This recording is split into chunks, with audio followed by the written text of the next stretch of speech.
Good evening, ladies and gentlemen. It's a proud privilege on behalf of Bharat Petroleum to accept this award. I think this represents the collective commitment to CSR and sustainability by almost around 13,000 employees across the organization. We talked about Boom, but we have done a lot of work on education. The thanks also goes to all the partners like Pratham, like Agastya Foundation, who have done some wonderful work with us across various segments of population. The joy of giving back to society is something which one needs to experience at different points in time. I think in Bharat Petroleum, we truly believe that it is part of the DNA of every individual that makes this happen. We accept it with a lot of humility, purely because there is much, much more that we need to do as part of our larger commitment. We did talk about governance, we did talk about various other success stories. Last year, Bharat Petroleum, among the Nifty stocks, turned in the highest return for the stakeholders. As a public sector, I think within the Nifty, we outshone everybody else. Our commitment is that we will outshine in the CSR space for times to come. Thank you once again to the jury for this huge award. Thank you very much, sir, and heartiest congratulations to the entire team of BPCL. Our next award, ladies and gentlemen, is for the Best Governed Company. Could I please request Mr. Kapil Vadhavan, Managing Director, DHFL, to please come up on stage to read out the citation in this award category.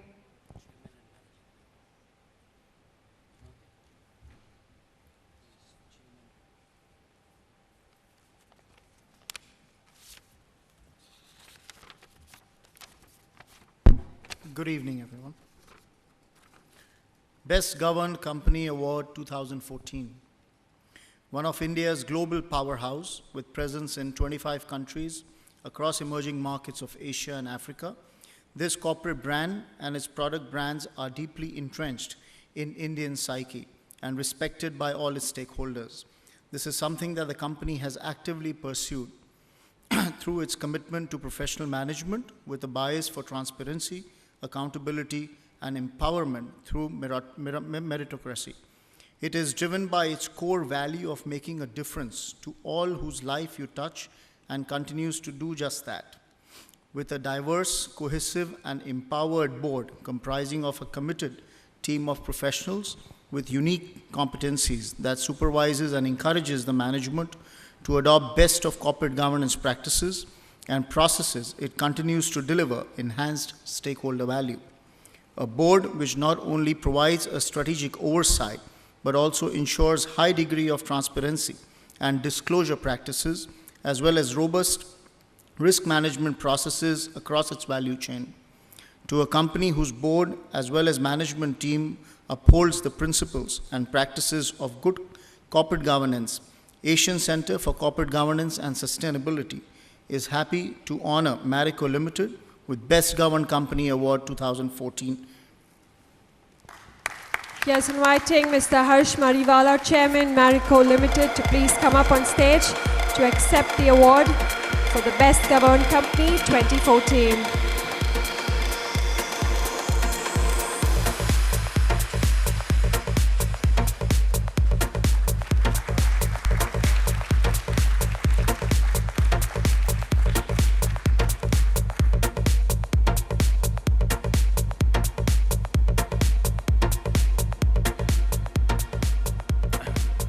Good evening. Few words. When Marico began operations in the year 1990, it was perceived to be a family-managed organization because it was taken over from Bombay Oil Industries. And the biggest challenge for me at that time was how do I convey to the management, the new team which I had recruited, that it is a professional organization. So the first thing I had made it very clear to the team at that time was, Marico comes first, the promoters come second. So if there is anything, if I have a request from somebody to be employed or to be given a distributorship, at the most I will tell them to evaluate, but ultimately the decision will be the professional decision. And I think that has stood a lot of ground over a period of time. We had earlier brands which were owned by Bombay Oil Industries, and when it came to transferring it to Marico, we transferred it for a very small amount because ultimately it was good for Marico. So I think in India especially, when there are conflicting interests in family managed organization between promoters and the company interests, I think it's very important to lay down the right ground rules that the company's interest comes first, because promoters own a company to a certain extent, but ultimately the company is owned by many other shareholders. So the promoter's interests come secondary, and ultimately I think the promoters will benefit, because if it is good for the company, it has to be good for the promoters in terms of the shareholder wealth. So I think that's one principle I have followed. The reason I've stepped down as managing director from April this year, and again, when it came to making that choice, I said that this is good for the company. Though I would have loved to continue for some more time, but if it is good for the company, then it's better that I step down. Secondly, I would like to talk about the board. I think I always viewed board as a source of competitive advantage, because beyond statutory issues, how can the board add value? So starting from selection of board members to what is discussed in the board meetings. We also have what we call annual retreat. Every year we just write down what have been the board contributions. The board is just not a watchdog, it is actually supposed to contribute to the company. So what has been the contribution by the board to the company is something which I'm very, very particular about. It's very important that the board contributes to the company, the future of the company. And I think that, to me, is the biggest test of a good board. That has the board contributed, in addition to protect the interest of the shareholders as well as the governance issues. But the biggest issue is how can the board add value to the company, and what have been the positive contributions on board in this area. So these are my some thoughts. Thank you very much.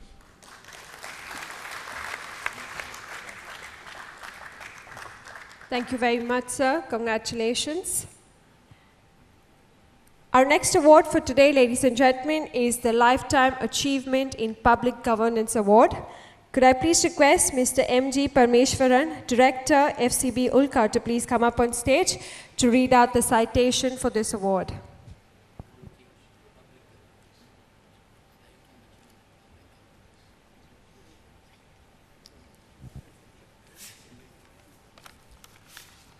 Good evening, ladies and gentlemen. It's truly an honor and a privilege for me to read the citation for the Lifetime Achievement Award in Public Governance 2014. E. Sridharan is a retired Indian Engineering Services Officer, popularly known as the Metro Man, credited for changing the face of public transport in India. He caught the public eye when he restored the Pamban Bridge connecting Rameshwaram to mainland Tamil Nadu in 46 days against the allotted 3 months, and received the Railway Minister's Award in recognition of his achievement. In 1970, as the Deputy Chief Engineer, he was put in charge of implementation and planning and design of Calcutta Metro, the first ever metro in India. To everyone's surprise, Mr. Sridharan not only completed this much heralded project, but also laid down the foundation of modern infrastructure engineering in India. He worked a similar turnaround with the fortunes and operations of Cochin Shipyard when he ensured the making and launch of its first ship, the MV Rani Padmini, under the able leadership as CMD. In the 1990s, he was in charge of Konkan Railway, a 760-kilometer stretch cutting across the Western Ghat, where nearly 150 bridges, 92 tunnels had to be built. He took 7 years from the initial survey till the launch. As the managing director of Delhi Metro Rail Corporation, DMRC, all the scheduled sections were completed by their target date or before and within their respective budgets. For his grand success in execution and completion of Konkan Railway and Delhi Metro Rail projects within the given budget and well on time, he came to be known as the Metro Man of India. For his outstanding service to the nation, he was awarded the Padma Shri by the Government of India in 2001, the Padma Vibhushan in 2008, and conferred the prestigious Order of the Rising Sun, Gold and Silver Star, awarded by the Government of Japan for his critical contribution to India. He was also named one of Asia's heroes by the Time magazine in 2003. He was asked to stay back to complete the second phase of Delhi Metro, and he retired in December 2011 after its completion. Known for isolating his project from political pressures and influences and winning political commitment for fast execution of projects, he's outspoken and stands by his belief in focusing on his karma in the true spirit of the Gita. A technocrat par excellence, he is execution-oriented and an effective leader recognized as the architect of modern India's railway infrastructure. He is a principal advisor to Kochi Metro Rail Project and chief advisor to the ambitious Lucknow Mail Project too.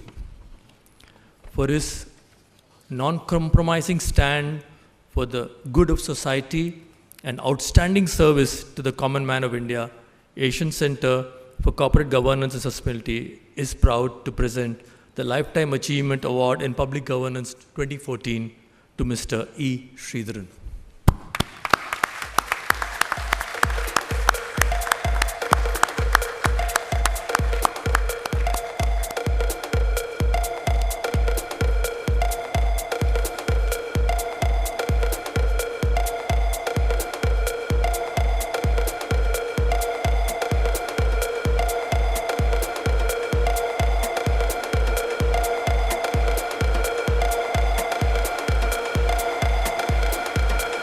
Ladies and gentlemen, could we please have a round of applause as Mr. E. Sridharan, recipient of the Lifetime Achievement Award in Public Governance, accepts his honor.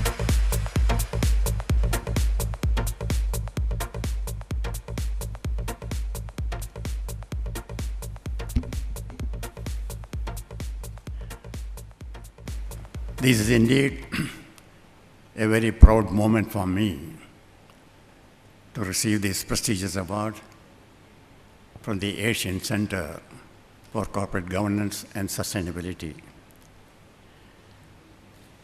I believe, and indeed I am very sure, I have been selected for this award for my contributions basically to the Konkan Railway and the Delhi Metro, two very important infrastructure projects created in this country in the recent past. Both these major projects were accomplished by government companies. The Konkan Railway by the Konkan Railway Corporation and the Delhi Metro by the Delhi Metro Rail Corporation. And I happen to be the chief executive of both these corporations. Konkan Railway is a 760-kilometer long railway line from Bombay to Mangalore along the west coast of the country. The line passes through one of the most difficult terrains ever encountered in the history of railway construction in this country, which will be evident in the citation also mentioned that 93 tunnels extending to 83.5 kilometers, longest tunnel being 6.5 kilometers. There are 9 tunnels, more than 3 kilometers on this line, 149 major bridges, longest bridge being more than 2 kilometers across the Sharavati River near Karwar, and the highest viaduct in the country today near Ratlam, whose piers are as tall as Qutub Minar. And yet, this challenging project was completed in 7 years' time. Delhi Metro is a slightly different story. Delhi Metro is not the first metro of this country. That distinction goes to Calcutta, where a 17-kilometer long metro line was commenced in early 70s, but could be completed only in 1996. The Calcutta Metro was not a very pleasant experience for the country as a whole or for the particular city as such, because it took 22 years for completion and the cost went up by 14 times. Judging from this, the Delhi Metro, which is indeed a world-class metro, the first phase, which was to be completed in 10 years' time, was completed 2 years and 7 months ahead of schedule, yet within the estimated cost. Today, Delhi Metro is carrying nearly 26 lakh passengers a day on an average working day, which is equivalent to almost 2 lakh vehicles off the road. You can imagine the relief that the roads have received because of the metro system. More importantly, Delhi Metro is preventing almost 60 tons of pollutants being let into the air every day because it is operated on electric power and not on diesel. And for the same reason, Delhi Metro has prevented or saved almost 2 lakh tons of diesel oil import every year. Now, what I want to place before you is these two organizations, both are government organizations, which have to necessarily follow governmental rules, governmental procedures, governmental practices. However, these two projects were able to be completed on time, or sometimes before time, and within the estimated cost. This is only because of the very unique work culture that we were able to bring in, nurture, nurse, and nourish in these two organizations. The 4 cardinal pillars of this work culture are only just 4, which is punctuality. I am stressing punctuality because both these projects are meant to run trains. And we realize that if the trains have to be punctual, we ourselves have to be punctual first. So punctuality has been given a very high eminence or emphasis in the 2 projects. The other is integrity. When I talk of integrity, it is not merely honesty that I am referring to, nor absence of corruption. It is having good moral values in the organization, which we are able to instill in every individual in the organizations. Third was professional competence. Both are very difficult projects, highly complex technically, and some of the technology is not available in the country. For example, this country has never known, never seen a world-class metro, and we just did not have the experience or expertise to plan, build, and operate a modern metro. So the technical competence required for that was very, very important. And the fourth was social responsibility or social accountability, a thing which we held in very high principle. And we thought that the first social responsibility was to complete the project on time and within the estimated cost. This was our main social responsibility that we realized.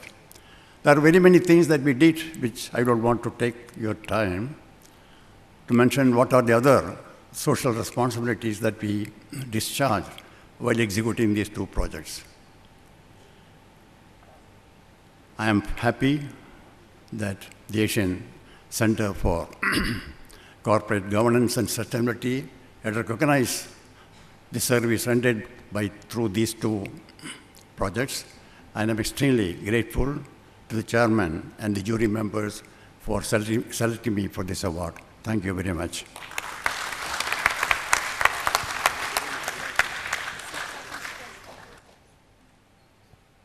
Thank you very, very much, sir, and heartiest congratulations for receiving this honor. Before we move on to the next award, could I please request Mr. Ashish Kumar Chauhan, Managing Director and CEO, BSE Limited, to please join our dignitaries on the dais. As you all would know, BSE Limited is our exchange partner and also the co-host for today's summit. On that note, it's now time for us to announce our next award for today, which is the Lifetime Achievement Award in Ethical Leadership and Governance. Could I please request Mr. P.R. Ramesh, Chairman, Deloitte Haskins & Sells, to please come up on stage for the citation reading.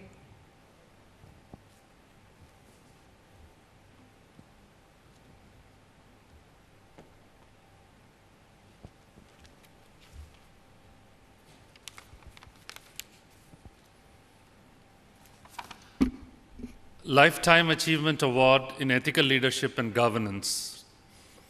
In a career spanning 40 years, he has worked with the federal and the state governments in India, regulatory bodies, investment institutions, banks, development financial institutions, and with the private sector.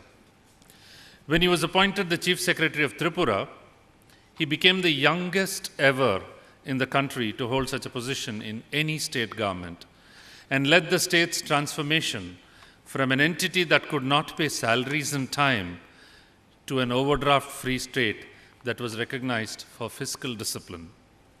The first set of public issues of shareholding in government-owned banks took place when he was the Joint Secretary in the Ministry of Finance Banking Division, dealing with government's ownership functions of public sector banks and being its interface with the Reserve Bank of India. As chairman of Securities and Exchange Board of India, he was instrumental in quickening the pace for appropriate regulations of the securities market in India. His initiatives at SEBI have resulted in India's financial markets being recognized as one of the best regulated in the world. Under his leadership, SEBI introduced a number of measures to ensure the integrity of the market and protection of investor interests. During his tenure at SEBI, he was elected chairman of the International Organizations of Securities Commissioners, IOSCO's, 80-member Emerging Markets Committee for 2 years. He was earlier the chairman of IDBI, which he helped transform into a bank and merge it with another commercial bank. The unique Stressed Asset Stabilization Fund, which helped clean IDBI's books, was his creation. As chairman of Unit Trust of India, his restoring of UTI to health and strength is widely acknowledged as the most successful turnaround story in India's financial sector.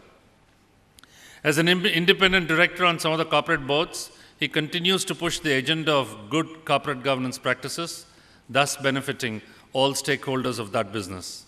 He is known and respected for his outspokenness and stating the truth, even at the cost of being politically wrong and non-diplomatic.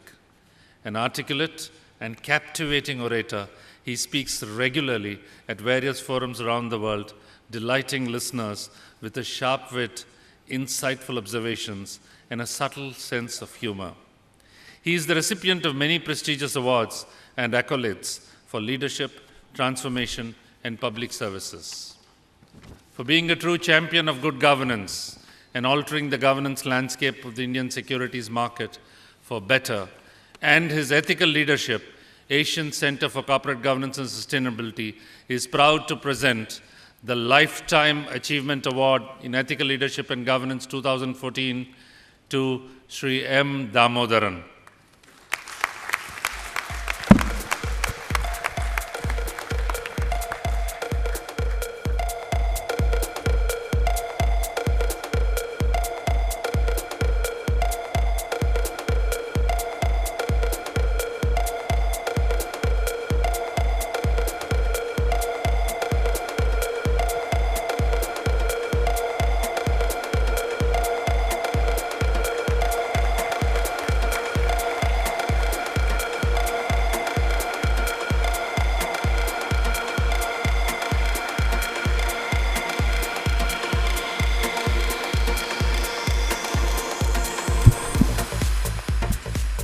Just as there is no free lunch in life, there seems to be no free award, so I have to say something to earn the award. Right? When I was told that I was getting this award, several thoughts arose in my mind, one of which was, what do I say in my acceptance speech? So I spoke to someone who is a veteran at receiving lifetime awards. He's received 6 or 7 of them and continues to do so, and said, what does one say in an acceptance speech when you get a lifetime achievement award? And he said, tell them some stories, because the lifetime achievement award comes to you very late in life. And at that stage, you've earned the right to tell stories, and they will not misunderstand you, even if it's at the end of a long day. So with your indulgence, I will permit myself one story, just one and no more. Many, many decades ago, when I was a student in school, I was an exceptionally good student. That's not a story, that's a fact. Right? That's a fact. The story is coming later. So at one of the school functions, when I was about to sign off, leave school, I got all but one award that was given to the students of the final year. The year was 1961. I missed out one award, which I thought I legitimately deserved, because my brother, who was 3 classes junior to me, had got that award for his particular class. And that was the Good Conduct Award. So I asked the principal why I had been denied this award, since my conduct was very good. I did nothing wrong to the best of my knowledge. And he said, all of that is right. But since you got all the other awards, we thought we would give the Good Conduct Award to somebody else who's equally well behaved. So when I got this award, I thought to myself that those that hadn't received any other awards stand to get Good Conduct Awards. Is a reasonable chance that you will get it. Because for the last few years, I have been in the business of giving awards, not getting it. Amending Shakespeare to say, like the quality of mercy, blesseth him that receives and him that gives. Awards also reflect credit on those that receive and those that give. Why did I mention 1961? This conversation was definitely not known to a gentleman, one of India's unquestionable geniuses, who was born 2 years later, very close to a town not too far from where I studied, a town called Namakkal. Thank you, Chandra, for chairing the jury. That's the chairman of the jury. I don't know whether my voice carried. Did it take 2 years between my leaving school and his being born for him to hear it and say, someday I will set this right and give you an award for governance? Thank you very much. I think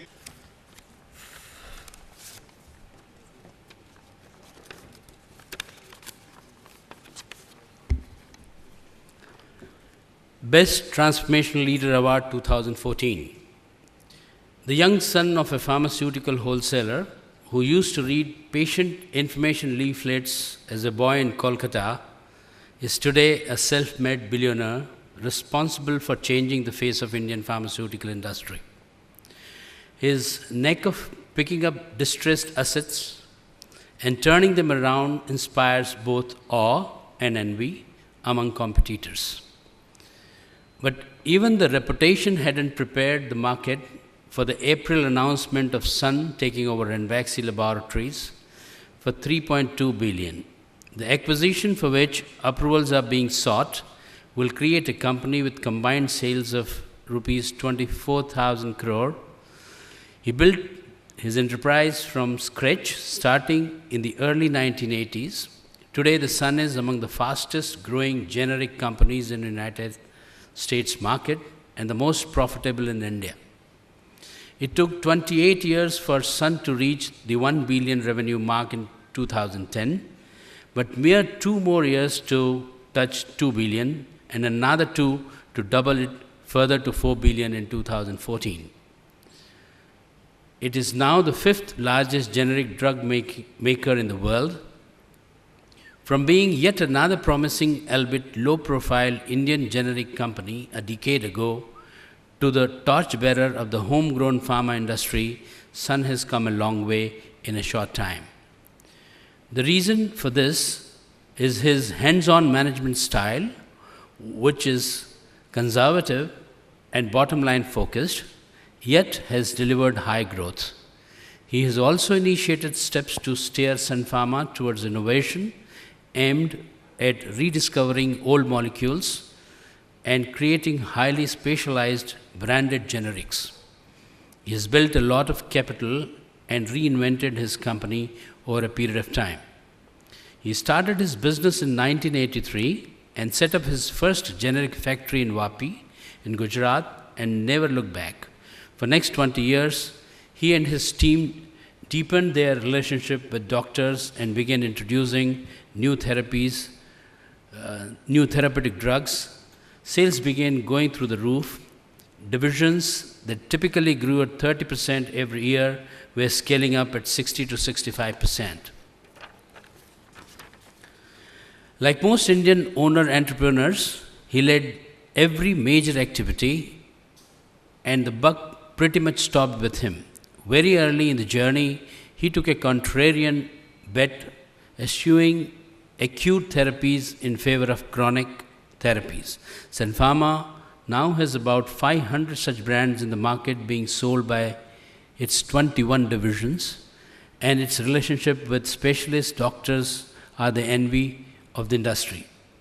For all the hype around the acquisition of Ranbaxy and his entering the billionaire club, he continues to be a family-oriented person with a work ethos of anything can be done if we make up our mind and get to work.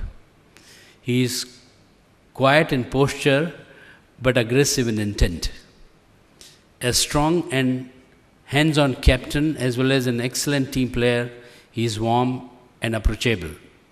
For his unwavering commitment to principles of good corporate governance and his stakeholder in transforming Sun Pharmaceutical Limited into a global powerhouse, Asian Center for Corporate Governance and Sustainability is privileged to present the Best Transformational Leader Award 2014 to Mr. Dilip Shanghvi. Ladies and gentlemen, I present to you Mr. Dilip Shanghvi.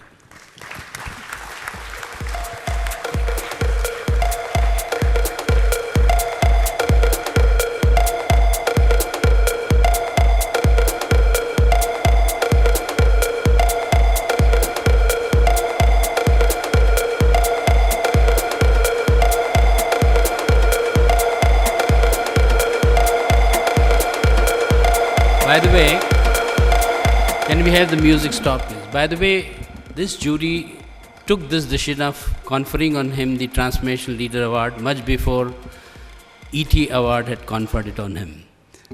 So I just want to say that we were not influenced by any other awards given to him.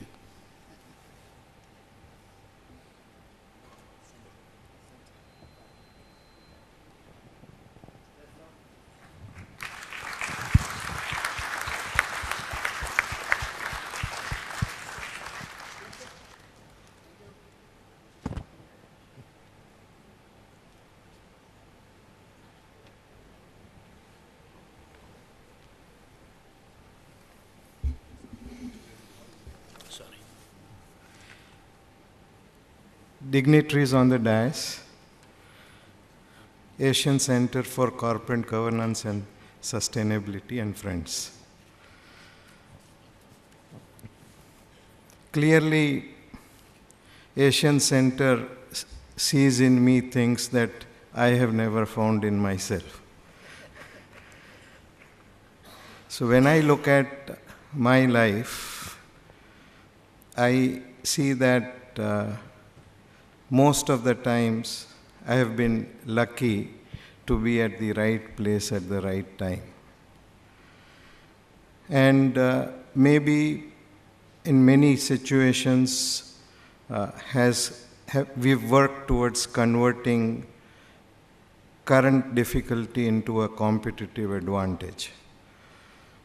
So when I started the business, very little resources, could not afford to hire many representatives, so decided to focus on psychiatric products because in Calcutta, where I started the business from, I could cover the city with 2 representatives and I could afford to hire 1 representative. So I was the other representative.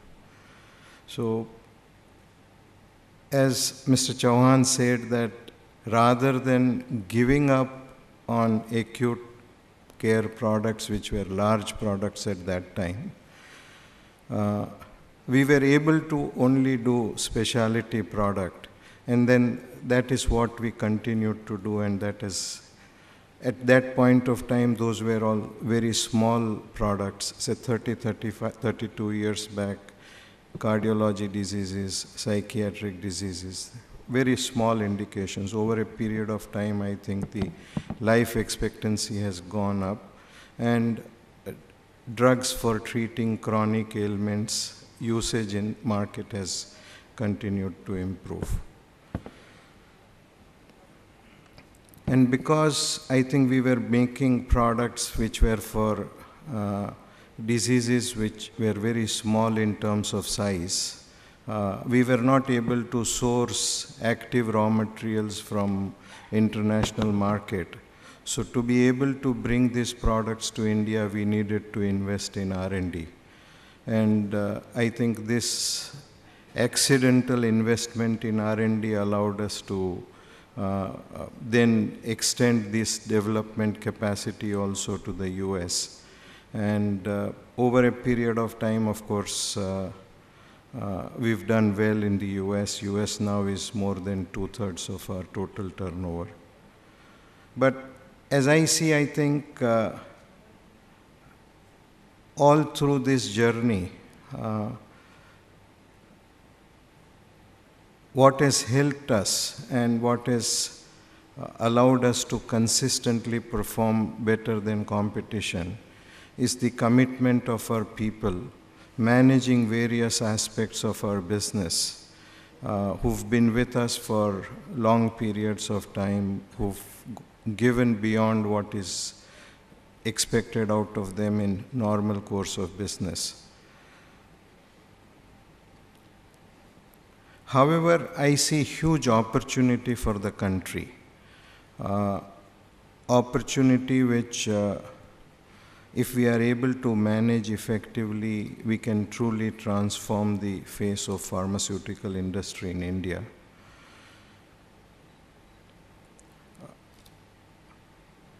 I see that we have almost 85–90% of the capacity which is required to develop new drugs, innovative products, using skill sets which our scientists have. But for this 10 to 15% missing skills, we are still not able to achieve that milestone.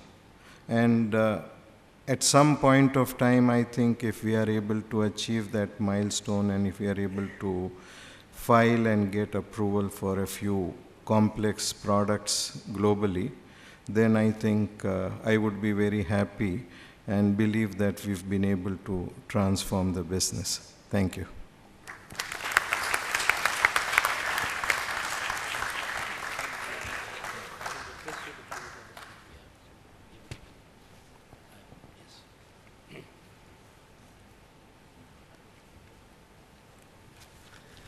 Bear with me for another 2 minutes. I have to do some pleasant duty here to thank some of my young colleagues.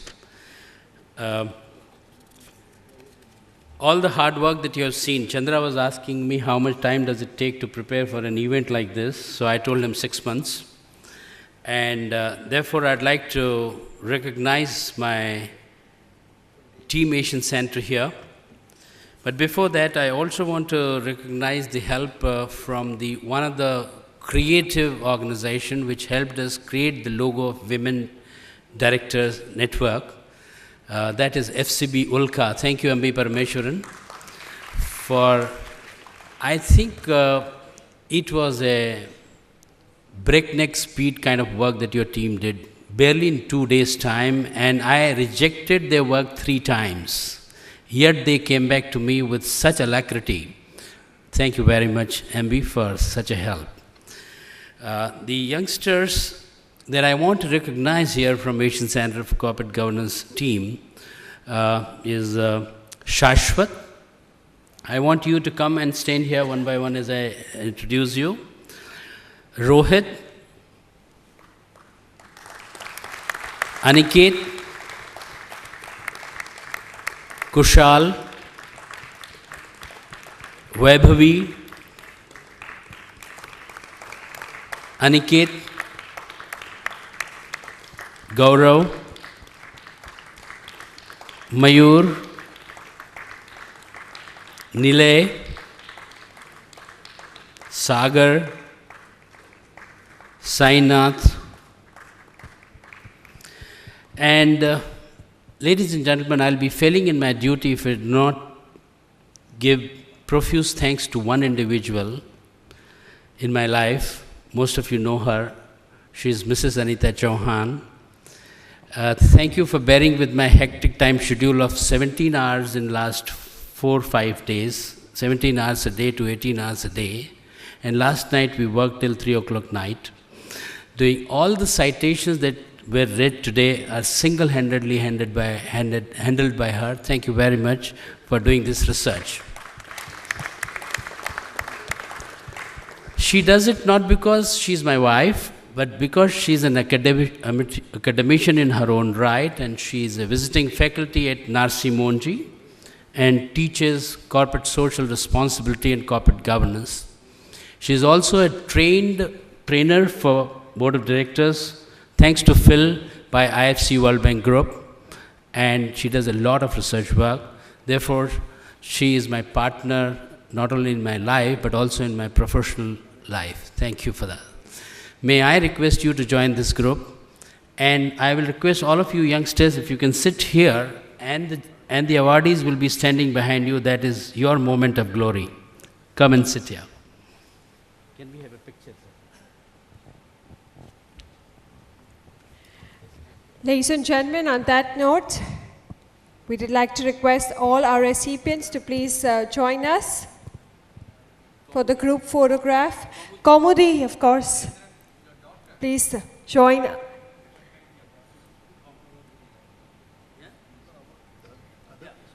For the photograph. Sorry for that, miss. All the award winners, please, requested on the stage. And I forgot to recognize Kaumudi. She's my youngest daughter, aspiring MBA student. She is preparing for GMAT. Kaumudi, please come and join them.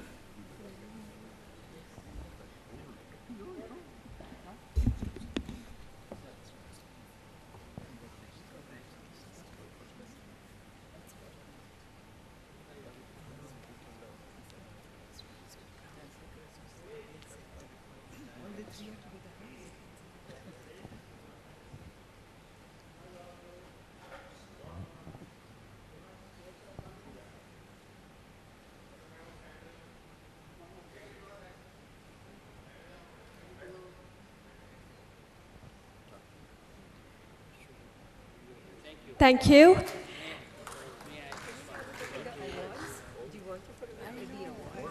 May I invite the jury members also to please join us on the dais. Ram, Shashi, Louis. Who else is here? Uday, Mr. Dhanrajgir. I was on the E&Y. Yeah.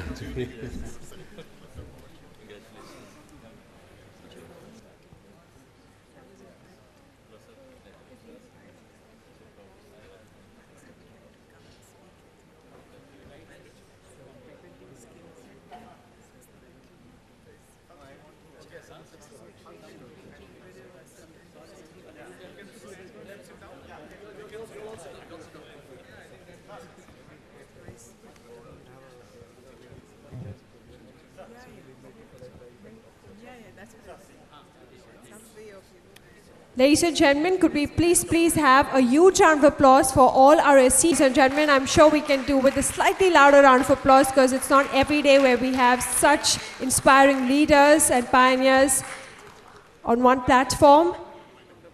And of course, that is calling for a perfect photograph opportunity that we shall treasure for a long, long time to come.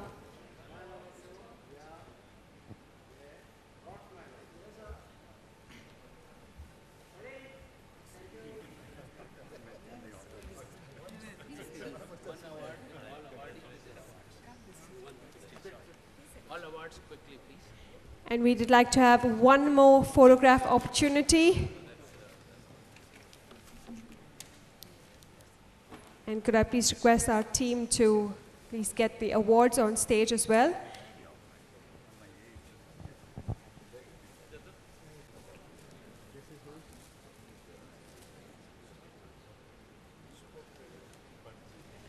That side, please.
May I invite Venkat and P.R. Ramesh, please, to join us on the stage for picture.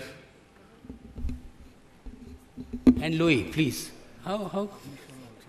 Sorry? Yeah, and Ambi Parameshwaran. Please join us. Ambi. Is Mr. Kapil Vadhavan here? He's left? Okay.